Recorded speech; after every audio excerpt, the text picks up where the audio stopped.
Boa tarde, gente. Que alegria poder estar com vocês aqui nessa tarde com o nosso mini curso Alimentos que Melhoram a Imunidade. Esse evento está sendo promovido pela quarta semana do meio ambiente da Escola Agrotécnica, que esse ano vem sendo transmitida pelo YouTube, que é um negócio muito interessante, legal, diferente. Então, seria uma nova forma de que a gente pudesse manter nossos eventos. E nesse sentido, estamos aqui, né, com esse mini curso. Espero que a gente possa aproveitar bastante.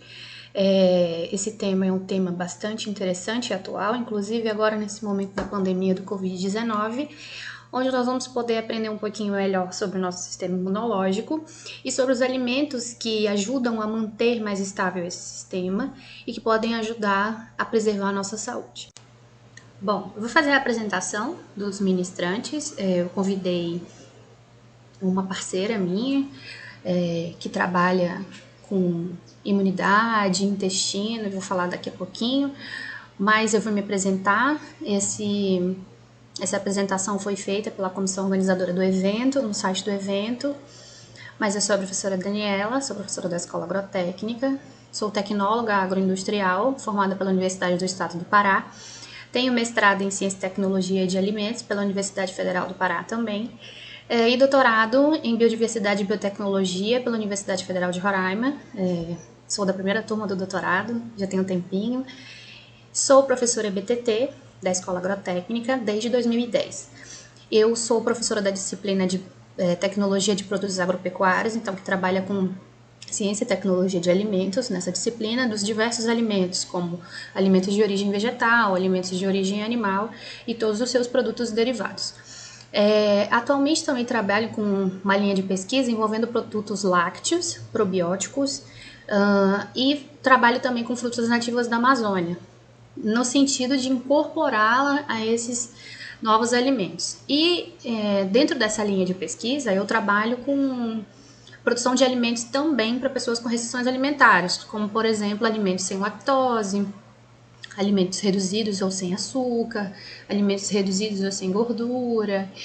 Atualmente também estou trabalhando com tuberosas, né, trabalhando com batatas doces e produzindo alimentos que sejam livres de glúten. Então eu trabalho mais ou menos nessa linha e acho bem interessante.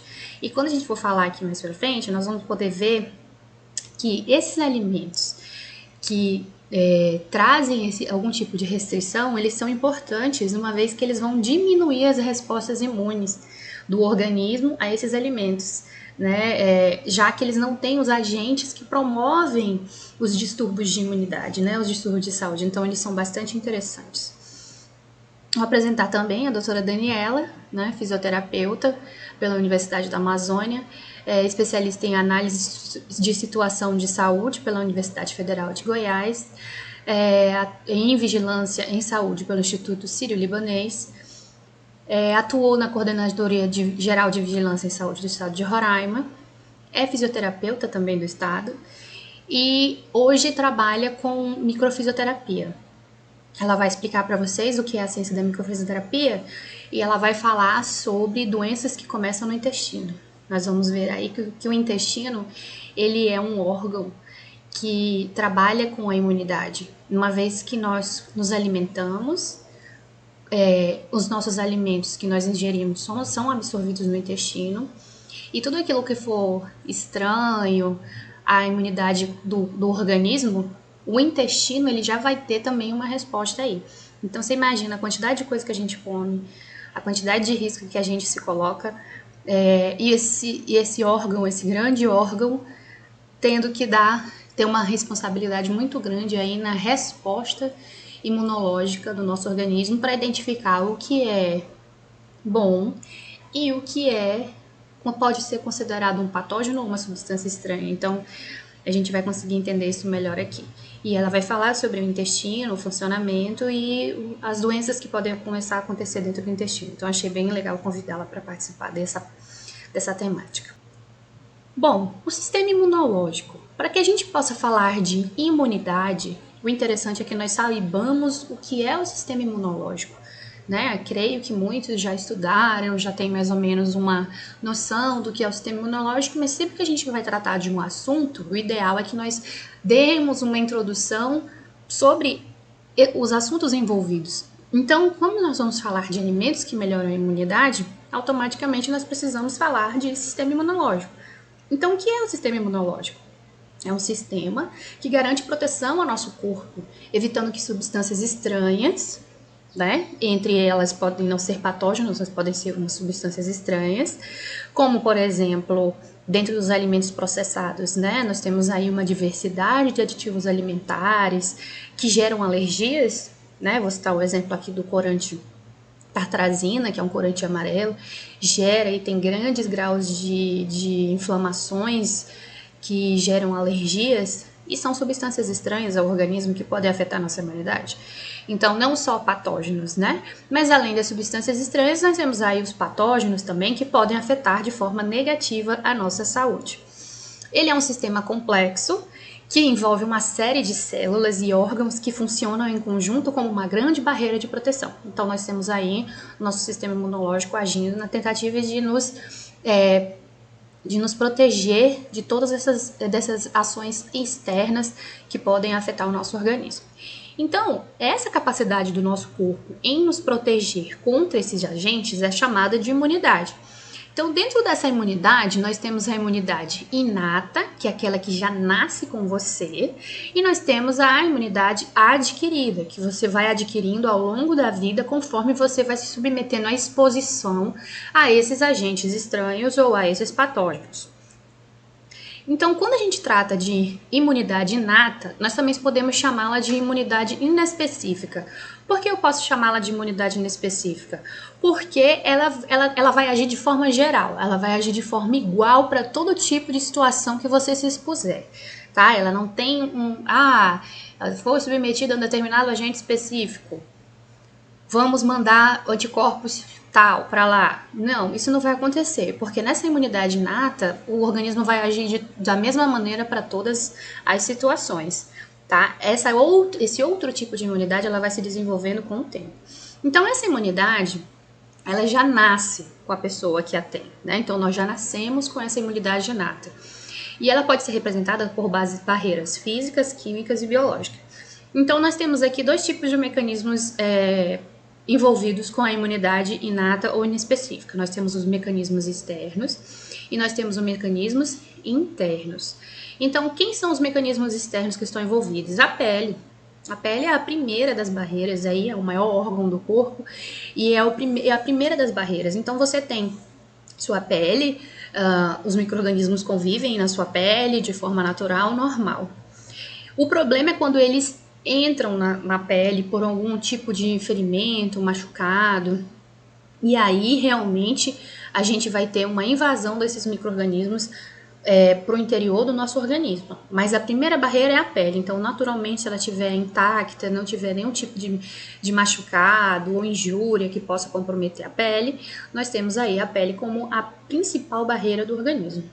Os cílios, que ajudam a proteger os olhos, impedindo a entrada de pequenas partículas e, em alguns casos, até pequenos insetos. Então, é uma barreira natural do nosso organismo. Nós temos também os cílios nasais, né, células ciliadas no sistema respiratório, que também tem a mesma função.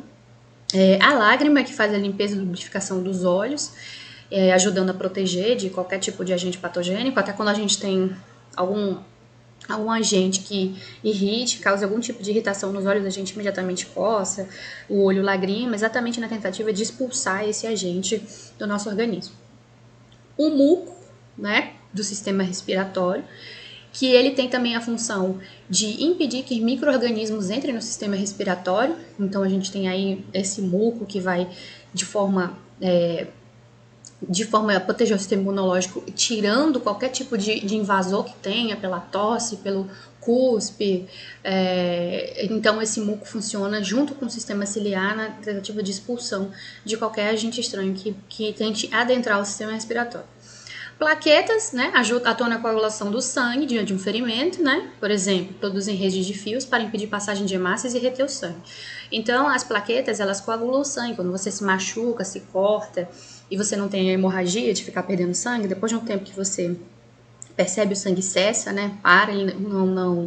Ele para de sair durante o ferimento, e isso se deve à ação das plaquetas. Então, as plaquetas elas também participam dessa resposta imune inata. Saliva, ela tem uma acidez característica, então ela, além de ajudar a lubrificar a boca, né, ela também tem uma acidez específica que pode acabar eliminando um patógeno ali logo no começo do sistema digestivo. O suco gástrico, que nós já sabemos que é um líquido bastante ácido e que também, por essa sua acidez, vai eliminar aí grande parte dos patógenos que podem adentrar no nosso sistema digestivo. E o suor possui ácidos graxos que ajudam a pele a impedir a entrada de fungos pela pele. Né? Então, temos aí alguns agentes, alguns mecanismos externos que ajudam nessa imunidade inata, ou seja, que a gente já nasce com ela. Alguns outros tipos de mecanismo, como por exemplo o mecanismo interno, já estão relacionados com células de defesa. E normalmente essa imunidade inata, ela traz na sua composição do mecanismo interno células de defesa que são fagocitárias. E aí a gente tem nesse meio aí leucócitos, neutrófilos e macrófagos, que vão atuar fagocitando patógenos que possam tentar invadir o nosso organismo. Então, esses mecanismos, né, estão relacionados inicialmente com a fagocitose, para essas células que a gente já falou, liberação de mediadores inflamatórios, que a gente pode chamar de interferons. Então, a célula que foi invadida, ela começa a liberar essas mensagens, e essas mensagens que são chamadas aqui de mediadores inflamatórios vão incentivar que as células do sistema imune comecem a vir para essa região, a fim de combater aquela invasão, aquele patógeno específico. E ativação de proteínas através do sistema complemento. Então, são proteínas que estão ali que vão sinalizar também que o organismo está sendo invadido por um agente invasor, um patógeno. Se todos esses mecanismos que nós já vimos que são grandes, né, não funcionarem, nós vamos ter a imunidade adquirida ou a imunidade específica, que vai atuar especificamente em determinados agentes patogênicos, ok? Então, o que seria essa imunidade adquirida, ou adaptativa, ou específica, né? Podemos chamar elas aí usando essas três especificidades aí de nomes. Então, é uma defesa adquirida ao longo da vida, e aí a gente pode citar anticorpos, a gente pode citar vacinas, e a gente vai ver aqui mais pra frente que os anticorpos são formados pela exposição do organismo a um determinado patógeno, tá? Ou um determinado corpo estranho que pode entrar no seu organismo e o seu organismo não reconhecê-lo. A imunidade adaptativa também age diante de algum problema específico, por isso que ela é chamada específica. Então, uma infecção viral, por exemplo, agora como a do Covid-19, vai ser uma formação específica de um anticorpo para esse vírus, que ainda pouco se sabe, pouco se conhece sobre a sua resposta imunológica. Então, muitos estudos estão sendo programados em relação a isso. Mas nós temos aí muitas respostas, por exemplo, a tipos de micro-organismos específicos ou tipos de vírus específicos, que já tem, por exemplo, uma vacina formada para o seu corpo produzir anticorpos, e quando você for exposto a essa determinada doença, você já ter essa imunidade adaptativa formada. Então, ela vai ser bastante específica, porque o corpo vai formar uma resposta para aquele problema, certo?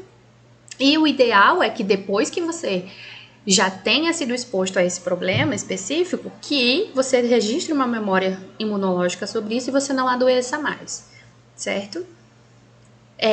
Essa imunidade depende da ativação de células especializadas, como, por exemplo, os linfócitos. Então, eles vão atuar aí na formação de anticorpos, tá? Então, por isso que são importantes. Por isso que a gente diz que é específica. E essas exposições, elas vão gerar uma memória imunológica. Isso significa que, uma vez exposto àquele determinado agente, você já não vai mais adquirir aquela mesma patologia. Por quê? Porque o seu corpo já tem a memória de como atuar no combate dessa doença, ou desse patógeno, desse antígeno específico. Então, eu coloquei aqui que essa imunidade ela pode ser dividida em dois tipos. Ela pode ser dividida em imunidade humoral, tá? E ela vai depender do reconhecimento desses antígenos, e vamos ver aqui o que seria um antígeno. O antígeno é aquele corpo estranho, que pode ser um micro-organismo, e dentro dos micro-organismos nós temos aí uma diversidade, nós temos bactérias, nós temos vírus, nós temos fungos, que podem ser antígenos. Nós temos também alguma substância estranha que pode atuar como antígeno aqui. Vamos citar o exemplo dos aditivos alimentares, como os conservantes, como os corantes, também podem servir como antígenos. O que mais os alimentos? De repente, uma pessoa que seja celíaca, ou seja, ela é uma pessoa intolerante a glúten. O glúten pode ser, sim, um antígeno.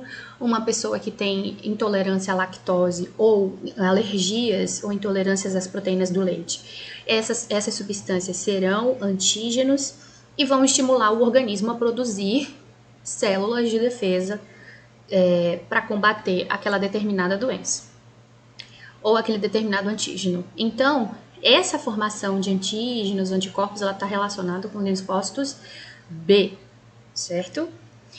E nós temos também a imunidade celular, que é um mecanismo de defesa mediado por células através dos linfócitos T. Então, os linfócitos T, eles vão produzir células T efetoras, e aí a gente vai ver um pouquinho mais na frente, assim, quais são essas células que eles vão produzir.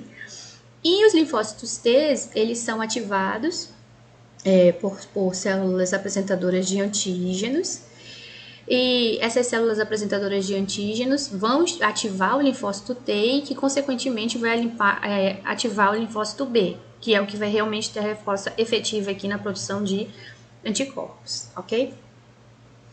Ambos são ativados por antígeno, então a gente tem que ser submetido a um antígeno para que a gente tenha a formação dessa resposta imunológica.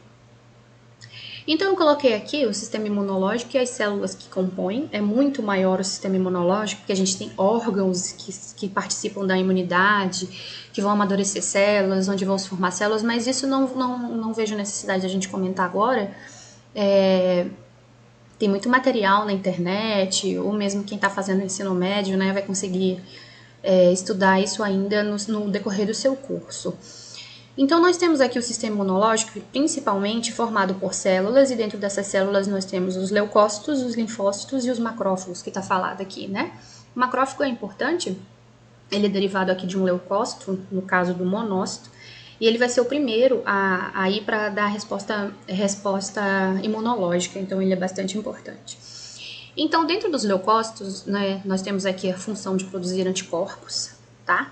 Então, eles estão aqui, ou seja, eles vão trabalhar ativamente na produção dessa resposta imune, né? Porque eles são células que vão sinalizar aqui para ativação desses linfócitos mais na frente. Então, a gente tem dentro dos leucócitos os neutrófilos, tá? Os eosinófilos, os basófilos, os fagócitos e os monócitos. Muitos desses estão diretamente relacionados com a resposta imune inata, que a gente já viu lá na frente, né? E cada um tem uma função. Então, os neutrófilos vão envolver as células doentes e as destroem. Os eosinófilos agem como parasitas, contra parasitas. Então, por exemplo, aqui também a gente já pode fazer uma relação direta com a resposta imune e a alimentação, uma vez que quando você come alimentos contaminados, e aí a gente já tem, por exemplo, ciência de tênias, né, Solium, tênia, saginata, que podem vir dentro dos alimentos, e outros tipos de vermes, por exemplo, pela água, como os ascaris, né, lubricoides também, que podem vir através de água, que também é fonte de contaminação, é fonte de doenças transmitidas por alimentos. Então, nós temos os eosinófilos aqui, que vão ser as células do sistema imunológico que vão responder principalmente à ação desses parasitas. Então, a gente tem que realmente ter bastante cuidado aqui com relação a isso. Os basófilos, relacionados com alergias, fagócitos realizam fagocitose de patógenos e monócitos penetram nos tecidos para defender dos patógenos. Esses monócitos aqui vão ser convertidos em células do tipo macrófagos. Os leucócitos, os linfócitos, perdão, a gente tem aqui realmente uma resposta específica vinda dos linfócitos, né? E eles são responsáveis pelo reconhecimento e destruição de micro-organismos infecciosos, como bactérias e vírus, que são um dos principais patógenos envolvidos. E se a gente fizer uma relação direta aí com os alimentos, a gente vê que realmente a contaminação por bactérias e vírus nesses alimentos, ela é constante. Vamos falar assim, né? Alimentos que são produzidos com baixas condições de higiene. Nossa, você imagina, a pessoa não lava as mãos, não lava os utensílios, não higieniza os materiais que vão ser utilizados. No mínimo, não lavam frutas e verduras que vêm dos supermercados ou do campo ou das feiras, onde quer que seja. Você imagina uma pessoa que faz suas compras e não põe os itens necessários de serem refrigerados sob refrigeração? Nossa, a quantidade de micro-organismos que cada alimento traz consigo dos diferentes locais da onde eles são adquiridos. E o não cuidado, né, a não atenção com a higienização desses materiais podem trazer para a gente aí um conjunto muito variado de bactérias e vírus. Esses podem gerar desde nada, né? A pessoa pode ter um sistema muito bem articulado e não sentir nenhum efeito da ação desses vírus e bactérias, mas dentro do mundo bacteriano, nós temos aí bactérias de grande patogenicidade.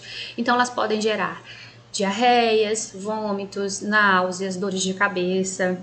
Elas podem gerar doenças, por exemplo, como eu gosto muito de citar nas minhas aulas, uma bactéria bastante perigosa, gerar o botulismo, que é uma doença que, em grande parte das vezes, quando se tem um socorro imediato, ela pode levar à morte. Nós temos aí a salmonelose, né, que ela pode variar desde um grau bem baixinho até um grau muito elevado de infecção, gerando para a gente aí uma internação e às vezes até um óbito em função desse sistema. Nós temos as E. coli que podem gerar aí problemas parecidos com os das salmonelas, mas também pode gerar, junto com as salmonelas, uma septicemia, que a gente também pode chamar de infecção generalizada, e os vírus aí, né, sem comentários.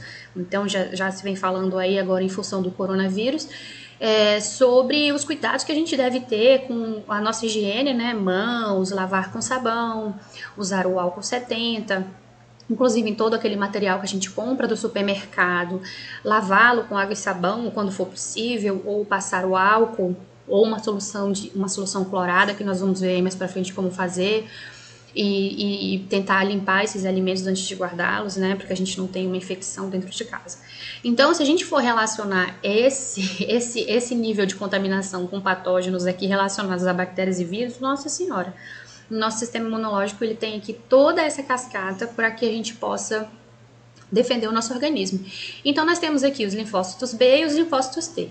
Nós falamos aqui que os linfócitos B, na tela anterior, que os linfócitos B, eles têm a forma antígeno, anticorpo, né? E isso é muito específico, muito específico. Cada antígeno vai ter uma resposta da formação de um anticorpo bem específico, por isso que se chama imunidade específica. Esse linfócito T, ele vai ativar a produção de anticorpos após a ativação do linfócito T, certo? Então, a gente tem aqui uma cascata bastante grande. Então, olha lá, nós temos aqui os linfócitos T, que atuam mediante células apresentadoras de antígenos, ou seja, ele não simplesmente ele vai reconhecer o antígeno e ele imediatamente vai atuar sua cascata de funcionamento. Não. A gente tem aqui células apresentadoras de antígenos, que podem ser os macrófagos, que são os primeiros a chegar na resposta imunológica, né, no local infectado. Então, mediante a apresentação do antígeno, ou seja, tem alguém lá, vamos lá, ele vai receber a mensagem e aí ele vai produzir linfócitos T auxiliares. Esses linfócitos T auxiliares vão produzir citocinas, que são substâncias que vão identificar que há a inflamação ou a invasão por um determinado antígeno. Elas vão estimular os linfócitos B a começarem a produzir a resposta imunológica, ou seja, a formação de anticorpos. Esses linfócitos B aqui, eles vão funcionar, eles vão produzir plasmócitos, que vão ser responsáveis pela formação dos anticorpos, e além dessas células aqui que vão trabalhar na formação dos anticorpos, nós vamos ter também a formação das células de memória. Essas células de memória são importantes porque quando você for exposto novamente àquele mesmo agente, você já tem anticorpos para combater esse patógeno, certo? Ou antígeno, como nós vamos chamá-los aqui. Os linfócitos T, também, além de produzirem essas citocinas que vão estimular a ação do linfócito B, essas citocinas aqui também vão estimular a formação dos linfócitos T citotóxicos. Os linfócitos T citotóxicos são aqueles linfócitos que vão invadir a célula, né, que está no antígeno, vão perfurá-la e colocar substâncias tóxicas lá dentro na tentativa de eliminar aquele antígeno. Os linfócitos T supressores são aqueles linfócitos que vão fazer a regulação dessa resposta imune, tanto das citocinas, tanto dos linfócitos T citotóxicos, para que essa resposta não seja tão exacerbada, para que ela seja dentro da medida do que está acontecendo no nosso organismo. Então, nós temos aí uma cascata bem organizada para funcionamento desse organismo, do nosso organismo e da nossa imunidade. E aí nós temos aqui os macrófagos. Os macrófagos são células derivadas dos monócitos, que a gente já mostrou que os monócitos são leucócitos, por isso que ele também está bem envolvido aí nessa resposta imune junto com os linfócitos, que nós já acabamos de falar. E sua principal função é fagocitar partículas como os restos celulares ou micro-organismos.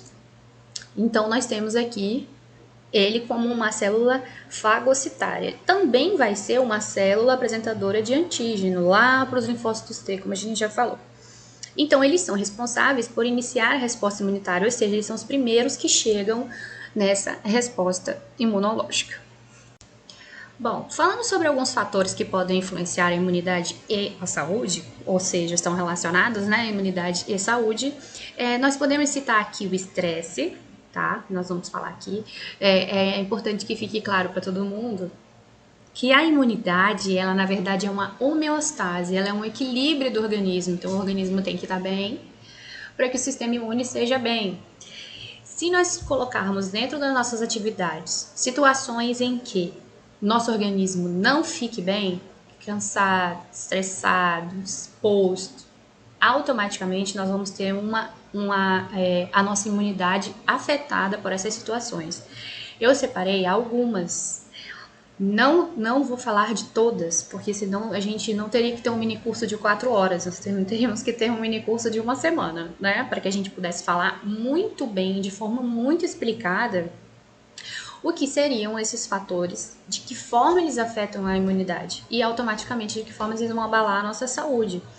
Então eu coloquei alguns aqui, como o estresse, a privação do sono, para quem não sabe, realmente não dormir bem afeta muito a imunidade e está diretamente relacionada também com outros fatores, como por exemplo a obesidade, que vai desencadear diabetes, hipertensão, entre outros fatores de risco aí que a gente pode ter, como problemas cardíacos e outros tipos de problemas relacionados ao funcionamento de muitos órgãos, todos eles relacionados aqui com a obesidade. E a gente vai ver aqui um pedacinho que nós temos a privação do sono gerando indivíduos obesos. Nossa, sério? Então eu tenho que dormir bem realmente para eu não ter o risco de ser obeso, né? Um dos fatores da obesidade, são vários, né? Então, dentro desses fatores que estão todos relacionados, a gente também tem o sedentarismo. O sedentarismo, ele pode sim abalar a imunidade, por ele ser uma predisposição a um indivíduo ser obeso, tá? Então, a gente pode sim relacionar o sedentarismo.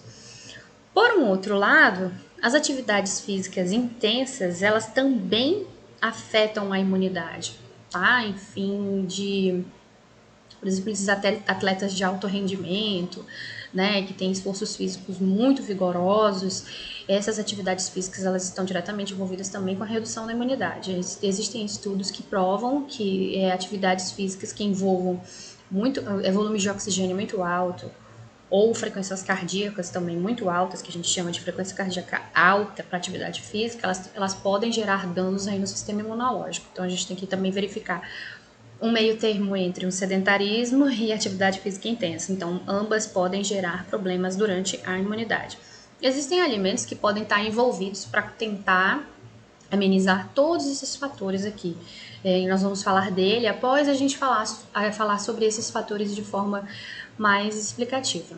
E a má alimentação.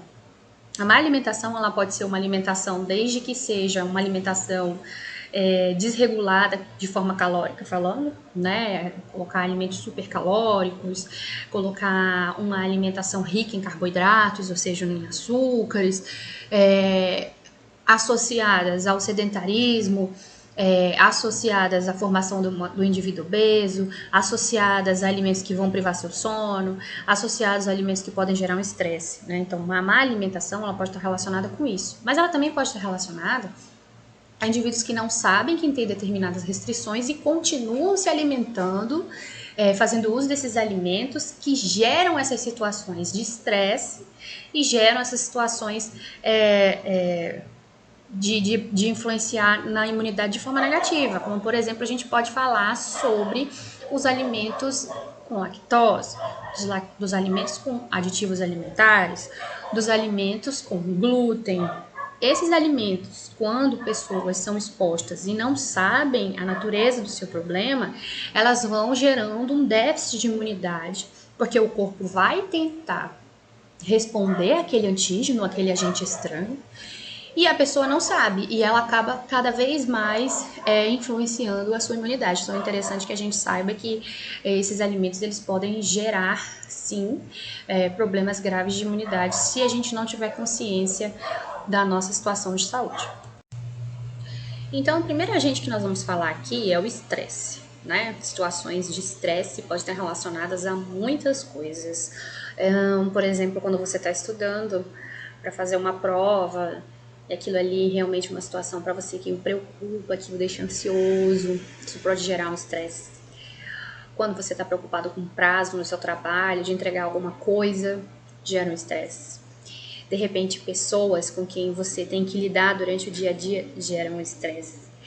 De repente, o cansaço que você tem de trabalhar um dia todo, chegar em casa e ainda fazer outras atividades, além das atividades que você tem no trabalho, geram um estresse. Coisas que você não gosta, situações que você realmente não tem habilidade de lidar, ou um conjunto de todas essas situações podem gerar o que a gente chama de estresse. Então, o que seria esse estresse? É um estado antecipado ou real de ameaça ao equilíbrio do organismo. Lembra que a gente falou de homeostase, de que quando o nosso organismo está bem, o nosso sistema imunológico está bem? Então, a situação de estresse, ela é um balanço aí negativo no equilíbrio do organismo. Então, ela vai atuar de forma negativa na homeostase. Então, pode sim interferir diretamente no sistema imunológico. Então, ele sendo ameaçado, ele vai ter uma reação. Então, essa reação do corpo é que ela visa restabelecer esse equilíbrio. Tá? E aí a gente vai ter um conjunto de respostas fisiológicas envolvidas na tentativa de amenizar esse estresse e retornar para a homeostase. Então, bem aqui eu peguei essa fotinha e esse esquema e ele mostra pra gente quais são os efeitos do estresse no organismo. Então, olha lá. Nosso organismo, sob estresse, ele libera neurotransmissores. E um deles é o cortisol. Tá? O cortisol, quando ele está em níveis elevados no sangue, significa dizer que o organismo está sob estresse. Então, existem níveis que estão dentro do acordo do que é estabelecido fisiologicamente para o corpo. Porém, quando a gente tem uma situação de estresse, esse nível de cortisol ele vai aumentar. E ele aumentando, ele vai gerar essas situações que está aqui. Nós vamos ter uma diminuição da serotonina, e a serotonina é o hormônio que nos dá o bem-estar, a alegria, a felicidade, a sensação de bem-estar relacionada com a serotonina. Inclusive, a serotonina, ela influencia também até na nossa fome. Quando essa serotonina está baixa, a gente vai sentir mais vontade de comer doces, por exemplo. Por quê? Porque o doce dá uma sensação de saciedade, de alegria, de bem-estar. Então, a gente vai começar a aumentar a ingestão de carboidratos, por exemplo. O aumento da fome também está relacionado, diminui a serotonina, aumentou o cortisol aqui, vai aumentar a fome. Por quê? Porque você vai tentar compensar esse sentimento ruim gerado pela diminuição da serotonina a partir do aumento da fome. E outra coisa que está relacionada também ao aumento da fome é que ele vai estimular o aumento da glicose no sangue. Então, nós temos a glicose, a gente consegue ter a glicose por ingestão de alimentos, que tenham esse açúcar. Nós conseguimos também ter a disponibilização da glicose no sangue quando a gente retira ela do fígado, que ela está armazenada na forma de glicogênio, e traz ela para a forma de glicose. O seu corpo está pedindo, ele está estressado, então ele vai entender que você vai precisar de energia para tentar retomar essa situação ao normal. Então, a gente tem aumento da glicose no sangue. E como há necessidade de aumentar essa glicose no sangue, o seu corpo ativa o centro da fome, porque uma das formas de você obter glicose é comendo. Então, a gente já tem aí, você vai ter o aumento da glicose no sangue por mobilização dos glicogênios para a corrente sanguínea, né, quebra do glicogênio em glicose, e o seu cérebro vai pedir comida. E aí você, automaticamente, como está com a serotonina baixa, vai ter preferência por digerir doces. Então, a gente já tem aqui uma situação de estresse em alguns indivíduos, né, que aumentam o apetite, em outros, por critérios que a gente pode chamar de fisiológicos, vão deixar esse indivíduo sem comida, sem fome, sem apetite, e aí já é uma situação diferente do que a gente está vendo aqui, tá? Mas o que ocorre normalmente com a liberação desse hormônio aqui, o cortisol, é exatamente essa sequência de fatores aqui que a gente está apresentando. Olha aqui, ó, supressão do sistema imunológico. Então, a gente tem aqui um déficit, tá? Esse sistema imunológico, ele fica deficitário, ele fica comprometido, que a gente vai chamar de imunocomprometido. Então, a gente já vai ter um problema aqui numa situação de estresse. Algum agente externo que possa vir a interferir no organismo pode, durante essa situação, sim, conseguir de forma efetiva, uma vez que esse sistema está suprimido. Além disso, esse cortisol, o aumento do cortisol, ele vai aumentar a pressão arterial, tá? Então, para pessoas que tenham problemas aqui já de hipertensão, essa situação de estresse é bastante perigosa. Então, a gente temos aí, como eu já falei, vários agentes estressores, vários, tá? E a gente vai ter liberação de adrenalina e de cortisol. A adrenalina aqui, ela aumenta o fluxo cardíaco também, né? Ela gera essa sensação de taquicardia, né? A gente tem uma emoção muito grande, ou no caso de um estresse, ele começa a suar, começa a ficar vermelho, enfim, tudo em relação à liberação da adrenalina. E o cortisol, como a gente já falou ali na frente, vários outros fatores. Então, a gente tem liberação de glicose pelo fígado para fornecer energia instantânea para as células musculares, uma vez que você está numa situação de estresse, o corpo entende que você precisa de energia. Quem vai gerar essa energia? A glicose, tá? Expansão dos pulmões, porque você começa a respirar mais com uma frequência maior, a frequência cardíaca aumentada, então a gente tem a expansão dos pulmões e aumento da frequência cardíaca, e consequentemente da oxigenação. Então você começa até a respirar mais fortemente em função de algumas situações dessas de estresse. Então, como efeitos nós temos uma hipertensão que pode ser crônica, dependendo da situação de estresse, ela ser constante, né? Indivíduos que trabalham, têm rotinas muito pesadas, podem vir a ter uma situação como essa. Angina, que é aquela dor cardíaca, né? Refluxo gástrico, como aquela acidez estomacal, que fica indo e voltando o tempo todo, a gente chama de refluxo. Constipação, que pode ser a prisão de ventre, que a gente conhece, ou a síndrome do intestino irritável, que também pode se desdobrar em diarreias constantes, né? Em função independente do que você se alimente ou não. Depressão e ansiedade, né, além de fadiga, podem estar relacionadas diretamente com o hormônio da serotonina aqui, que foi diminuída a sua produção em função da situação de estresse. Então, nós temos uma sequência muito grande aqui de situações envolvidas com o estresse. O cortisol, como já falamos, estimula o apetite, acumula gordura na região abdominal, que a gente chama aqui de gordura visceral, que é uma das gorduras mais perigosas aqui, principalmente na formação de indivíduos obesos, né? Então, vocês podem ver que numa situação de estresse, ela vai sendo progressivamente prejudicial para o organismo, uma vez que a gente vai ter formação dessa gordura abdominal. A gente vai ver lá na frente, quando a gente for falar de obesidade, que essa gordura aqui, ela está relacionada com um tecido adiposo branco, que é um dos tecidos que controlam a imunidade, mas que também estão em maior quantidade no nosso organismo. E conforme o indivíduo obeso, né, vai ganhando essa massa de gordura, esse tecido vai aumentando. E a gente tem, em relação com esse tecido, né, a presença de várias inflamações, ou seja, a gente mostra aí que o sistema imunológico está funcionando de maneira incorreta em função da presença de gordura do nosso organismo.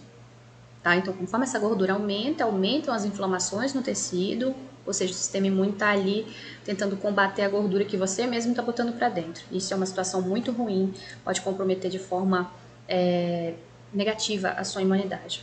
Essa gordura visceral é uma gordura bem difícil da gente conseguir eliminar, então ela realmente vai afetar a sua imunidade aí por muito tempo se você mantiver essa gordura em função de situações de estresse e de má alimentação. Pessoas estressadas têm dificuldade em manter o peso. Aí você pode se identificar agora, eu tô estressado, por exemplo, doutorado, mestrado, TCC, que é relatório de estágio, tudo aquilo que você está fazendo, tô estressada, aí daí você senta, aí você sente fome, quer comer doce, e aí você vai ganhando peso, e acaba que isso se incorpora na sua alimentação diária, e você não consegue mais controlar. Quando você vê, eu tô fazendo dieta, não consegui emagrecer, e isso tudo pode estar relacionado com a situação de estresse, o aumento desse cortisol, o aumento da sua fome, o aumento do acúmulo de gordura. Isso pode gerar em você uma dificuldade em manter o peso. Então, realmente, o que a gente tem que fazer é combater a gente que nos estressa para que a gente possa ter uma imunidade melhor e uma saúde melhor. E não ter fatores acessórios, né? Aumentando a probabilidade de diminuir sua imunidade. Então, a gente tem um estresse. E aí você, em função do estresse, começa a se tornar um indivíduo obeso. E aí, em função da obesidade, você adquire hipertensão. E aí, em função da obesidade, você adquire um diabetes. Olha quantas sequências aí de situações metabólicas de saúde podem interferir na tua imunidade. É complicado. Então, a gente realmente tem que escolher alternativas para que a gente possa, sim, diminuir esses fatores que vão gerar problemas na sua imunidade. Eu coloquei aqui uma lista de 10 alimentos que podem diminuir o estresse, tá? E a gente vai falar dessas situações, de cada alimento, cada componente químico presente nesse alimento, como ele vai ajudar a reduzir, a melhorar a sua imunidade, como ele atua, né? Então eu coloquei alguns aqui do estresse, né? Ele citou aqui peixes ricos em ômega 3, ajuda a moderar os hormônios do estresse. Nós vamos estudar mais lá à frente o que esses ômega 3 fazem no nosso organismo, como eles atuam. São lipídios, mas são lipídios essenciais, são lipídios que trazem um benefício de saúde, principalmente pela modulação ali do LDL e do HDL. Então, o LDL, que a gente tem, é uma lipoproteína que carrega, que atua aí no aumento de placas de arteriosclerose, né? Que é o colesterol ruim, que a gente chama, são aqueles colesteróis que saem do fígado para ter algumas funções dentro do organismo, passam pela corrente sanguínea, mas eles são as lipoproteínas que vão gerar acúmulos de gorduras nas artérias.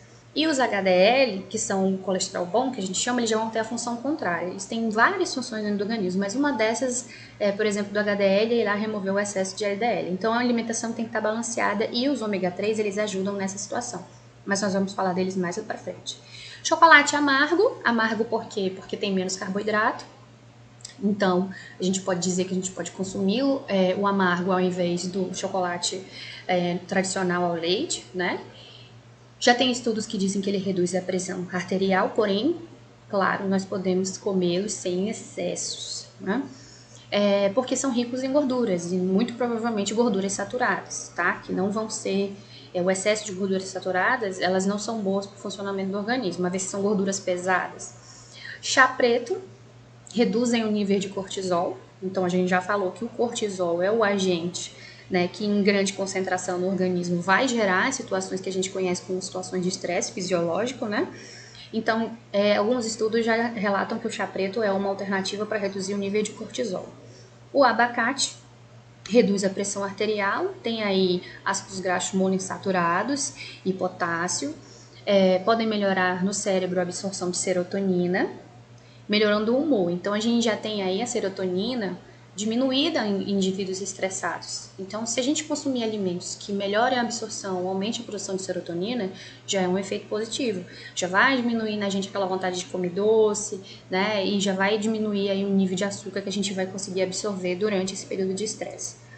Vegetais crus ou crocantes, né? Aqui a gente tem aquelas cenourinhas e tal que a gente morde e ajuda a relaxar os maxilares aqui, que estão contraídos sob tensão. Então vai ter mais um efeito mesmo de físico, né, de você mastigar. O leite, então o leite, a gente tem um leite e os seus derivados aí infinitos, que nós vamos falar um pouquinho mais pra frente. O cálcio reduz a ansiedade e alterações de humor, principalmente aquelas produzidas pela TPM, tá? Por causa de balanço eletrolítico, então o cálcio ele é bastante importante aí nessa atuação. Probióticos também, vamos falar mais para frente, atuam no funcionamento intestinal, então são bactérias que podem ser adicionadas em produtos lácteos, principalmente, né, produtos lácteos, e são considerados alimentos funcionais em função desse controle intestinal. Cereais integrais são fontes de vitamina B12 que previnem a ansiedade. Então, a vitamina B12 dentro dos organismos, elas previnem situações de ansiedade. E ansiedade gera um estresse, então é um bom tipo de alimento a ser consumido.